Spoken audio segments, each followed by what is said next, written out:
हाँ भाई करें शुरू। तो ये सैमसंग की तरफ से आने वाला इस बजट में मेरा फेवरेट फोन बन जाता है, जिसमें काफी कम बेजल, काफी कमाल की एक डिस्प्ले मिलती है। एंड इस फोन को मैंने काफी लंबे समय तक पर्सनली यूज करा है, जब तक सैमसंग S22 अल्ट्रा नहीं आया था। बाकी ये फोन ना उसकी आधी से भी कम कीमत का है एंड ये सैमसंग के फ्लैगशिप को भी टक्कर दे देता है। तो कौन सा है फोन? ये है सैमसंग S21 FE और ये एक काफी तगड़ा फोन है सैमसंग की तरफ से, जिसका मैं यहाँ पर एक कंप्लीट डिटेल में एक्सपीरियंस शेयर करने वाला हूँ आप लोगों के साथ। तो इस फोन का अगर मैं इंटरनेट पर प्राइस देखूं तो 50,000 रुपए, जिसमें 5,000 रुपए आपको डिस्काउंट मिल रहा है, वो भी इंस्टेंट, और ये आप किसी भी कार्ड पर ले सकते हैं। तो इस फोन का प्राइस हो जाता है 45,000 रुपीज। एंड इस प्राइस के अंदर देखूं तो iQOO एंड OnePlus की तरफ से एक डिवाइस अवेलेबल है, जिसमें आपको बेटर बिल्ड और बेटर परफॉर्मेंस मिलती है। बट ये फोन उनके कंपैरिजन में काफी कमाल की चीजें ऑफर करता है, जिसकी हम बात करने वाले। सबसे पहले तो आता है भाई इसकी इन हैंड फील और इसका कंफर्ट। लाइक जब आप इस फोन को हाथ में होल्ड करोगे, काफी छोटू सा फोन है, और यहाँ पर जो इसका साइड का फ्रेम मेटल का दिया है ना, और फ्रंट में आपको काफी कम बेजल वाली एक डिस्प्ले दी गई है, ये एक्सपीरियंस काफी ज्यादा प्रीमियम कर देती है। जब आप इसको फ्रंट से देखोगे ना फोन को, यहाँ पर बिल्कुल बेजल लेस डिस्प्ले लगती है। एंड इसकी डिस्प्ले काफी हद तक S22 से भी मिलती है, क्योंकि उसमें भी बेजल्स काफी कम थे एंड ये बिल्कुल सिमिलर ही है दोनों डिस्प्ले।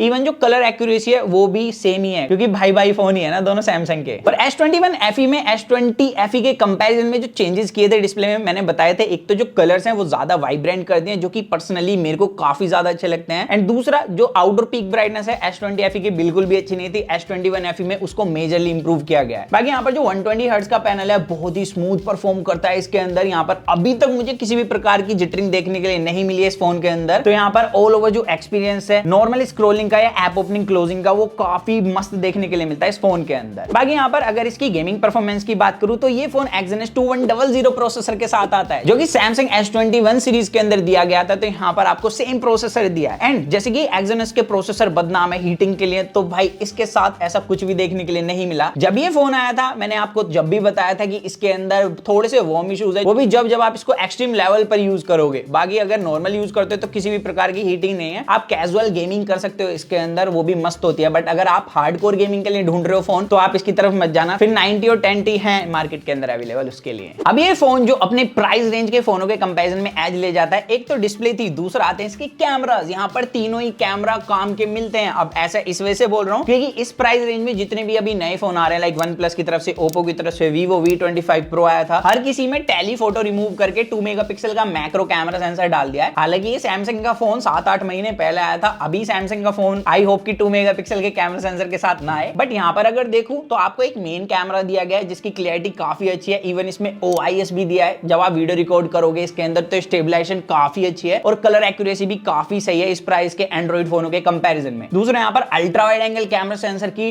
जो डिटेल्स है, यहाँ पर डायनेमिक रेंज है, वो अच्छी लगती है मुझे। एंड थर्ड जो इसका मेन कैमरा सेंसर है, जिसे आजकल दूसरी कंपनियां निकाल रही है, टेलीफोटो, इसमें आप 2x डिजिटली नहीं 2x ऑप्टिकली फोटो कैप्चर कर सकते हो पोर्ट्रेट मोड के अंदर। एंड इसका एज डिटेक्शन काफी ज्यादा शानदार है। यहाँ पर मैंने इसको काफी फोनों से कंपेयर करा है एंड ये भाई हर बार एज ले गया उनके कंपैरिजन में। एंड इसी के साथ इसका जो फ्रंट कैमरा है, इसकी क्लैरिटी काफी अच्छी है। एंड सैमसंग के फ्रंट कैमरा विद टाइम काफी ज्यादा इंप्रूव हुए हैं एंड इस फोन के अंदर भी सेम ही रिजल्ट्स देखने के लिए मिलते हैं। इवन 4K में आप फ्रंट से वीडियो भी रिकॉर्ड कर सकते हो और स्टेबलाइजेशन एक नंबर है, जो कि इस प्राइस रेंज के अंदर काफी कम फोनों के अंदर अच्छी देखने के लिए मिलती है फ्रंट कैमरे में। बाकी अगर आपको कलर्स फोटो के अंदर थोड़े से ज्यादा आई प्लीजिंग चाहिए तो X80 है वीवो की तरफ से, जो कि आपको टेलीफोटो कैमरा सेंसर भी प्रोवाइड कराता है, वो 50mm लेंस के साथ। एंड इन दोनों का मैंने कंपैरिजन करा है, आप चेकआउट कर सकते हैं, आपको लिंक डिस्क्रिप्शन में मिल जाएगा, तो आप वहां से जाकर डिसाइड कर सकते हैं कि कैमरा आपको किसके अच्छे लगते हैं। बट भाई ये कैमरे को मैंने काफी बार टेस्ट करा है एंड ये हमेशा ना ऐसे मतलब टॉप पर ही रहा है हमेशा। बाकी आप हमें भी टॉप पर रख सकते हो चैनल को सब्सक्राइब करके, वीडियो को लाइक करके, और अगर आप इस फोन को यूज कर रहे हो तो आप बता सकते हो मुझे कमेंट्स में कि आपका एक्सपीरियंस कैसा रहा। आपका भाई जरूर पड़ेगा आपके कमेंट्स को। बाकी छोटी छोटी चीजें इस फोन के अंदर, जैसे इसके इन डिस्प्ले फिंगरप्रिंट सेंसर की पोजीशन काफी अच्छी है, इसके हैप्टिक स्टिक मिल जाते हैं। हालांकि जो दूसरे ब्रांड हैप्टिक्स देते हैं वो सैमसंग से हमेशा सॉलिड ही मिलते हैं, जैसे कि OnePlus देता है, iQOO देता है, इवन Oppo के भी हैप्टिक्स सैमसंग से स्लाइटली बेटर मिलते हैं। बाकी इसके जो स्टीरियो स्पीकर्स की क्वालिटी है वो काफी इमर्सिव एक्सपीरियंस प्रोवाइड कराती है कंटेंट वॉच करते हुए या गेमिंग करते हुए। हालांकि हार्डकोर गेमिंग नहीं होती जैसे मैंने बताया। इसके अलावा एक चीज और जो शानदार है इस फोन की, वो है इसका सॉफ्टवेयर। इसका One UI भाई आपको पता होगा सैमसंग का One UI फेमस है। यहाँ पर जो एक्सपीरियंस मिलता है ना One UI के साथ, वो काफी ज्यादा कमाल का है। इवन जो सैमसंग आपको अपडेट प्रोवाइड कराता है S सीरीज के अंदर, वो 4 साल मेजर अपडेट एंड 5 साल आपको सिक्योरिटी पैच देगा। तो ये फोन भाई सबसे ज्यादा एंड्रॉइड अपडेट के साथ आता है इस प्राइस में आने वाले फोनों के कंपैरिजन में। बाकी अदर ब्रांड आपको 3 साल की मेजर अपडेट प्रोवाइड करा रहे हैं, ये वहीं पर 4 की करा रहा है। और इसी के अलावा hardware and software based security तो हम भूल गए सैमसंग की, जो कि नोक्स है। एंड यहाँ पर इसी की वजह से सैमसंग के फोन मैक्सिमम बाय भी किए जाते हैं और वो भी इसके अंदर आपको मिलता है।